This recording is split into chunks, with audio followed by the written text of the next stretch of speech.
कर्नाटक में अखिलेश की तीसरी चाल, 24 में साइकिल कर पाएगी कमाल।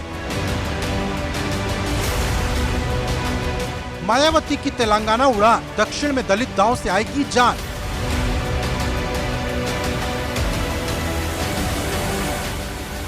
निकाय की चुनावी जंग में भले ही अखिलेश यादव और मायावती कहीं दिखाई ना दे रहे हों, लेकिन दक्षिण की सियासत में अपनी ताकत का पूरा जोर लगा दिया गया है, क्योंकि एक तरफ अखिलेश यादव कर्नाटक के विधानसभा चुनाव के जरिए दक्षिण में अपनी जड़ें जमा रहे हैं, तो वहीं दूसरी तरफ मायावती कर्नाटक से लेकर तेलंगाना तक अपने दलित वोट को एकजुट करने में लगी है। बात अगर समाजवादी पार्टी की करें तो सपा का पूरा जोर राष्ट्रीय पार्टी बनाने पर है, क्योंकि हाल ही में कोलकाता में जब सपा की राष्ट्रीय कार्यकारिणी की बैठक हुई तब इसी बात पर चर्चा हुई कि स्थापना के 30 साल बाद भी पार्टी क्यों राष्ट्रीय पार्टी का दर्जा हासिल नहीं कर पाई, जबकि आम आदमी पार्टी ने राष्ट्रीय पार्टी का दर्जा सिर्फ 10 साल में ही हासिल कर लिया। यही वजह है कि अखिलेश यादव न सिर्फ दक्षिण के अलग अलग राज्यों का दौरा कर रहे हैं, बल्कि वहाँ के बड़े नेताओं से अपनी दोस्ती भी गाढ़ी कर रहे हैं। सपा को लगता है कि अखिलेश की ये दौड़ भाग 2024 के चुनाव में उसके काम आ सकती है।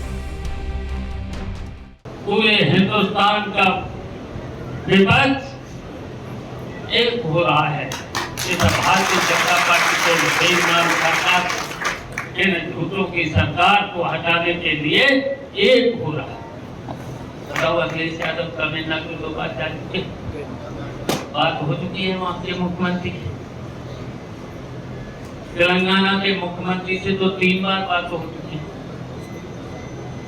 ममता दीदी से कितने बार बात हो चुकी है।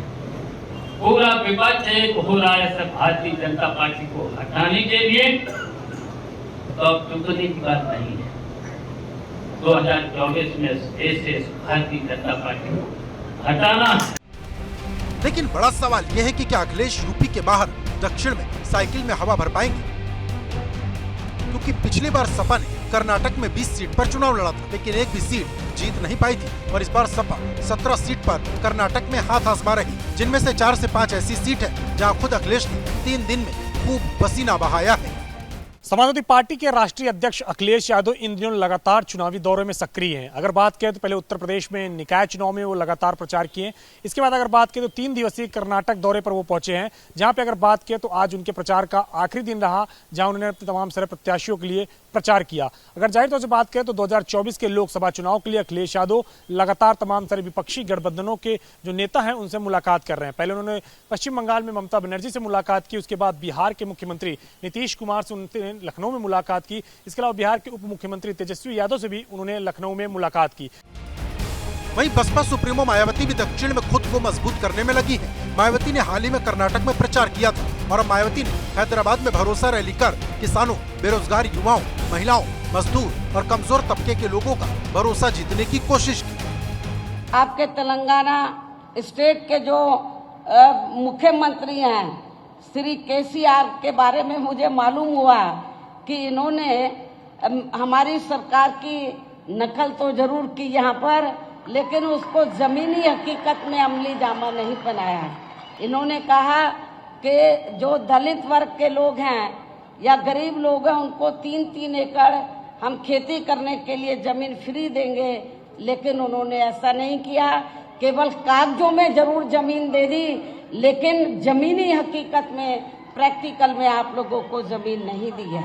बसपा सुप्रीमो मायावती ने आज कर्नाटका के बाद तेलंगाना में एक चुनावी रैली को संबोधित किया। अगर बात करें तो तेलंगाना में आने वाले दिनों में विधानसभा चुनाव है, ऐसे में उन्होंने हैदराबाद में भरोसा रैली को संबोधित किया। अगर बात करें तो बसपा सुप्रीमो लगातार अब दक्षिण पर अपनी निगाहें टिका कर रखी हुई है, क्योंकि जिस तरीके से उन्होंने पहले कर्नाटक विधानसभा चुनाव में जाकर के प्रचार किया और आज तेलंगाना में उन्होंने भरोसा रैली करके अपने दलित वोट बैंक को साधने की पूरी तरीके से कोशिश की है। क्योंकि पिछले विधानसभा चुनाव की बात करें तो तेलंगाना में बसपा को 2 सीटें आई थी, ऐसे में मायावती की कोशिश है कि इस बार भी ज्यादा से ज्यादा सीटें आए, क्योंकि कर्नाटका विधानसभा चुनाव के बाद तेलंगाना में विधानसभा चुनाव होने हैं।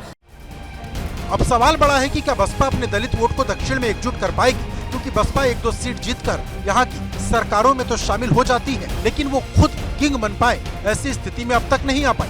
यही सवाल समाजवादी पार्टी के सामने भी है, जिसने अभी हाल ही में गुजरात में 1 सीट जीती, लेकिन सत्ता को चुनौती देने के लिए अभी बड़ी भागदौड़ बाकी है। दिल्ली से अविनाश तिवारी के साथ ब्यूरो रिपोर्ट, ABP गंगा।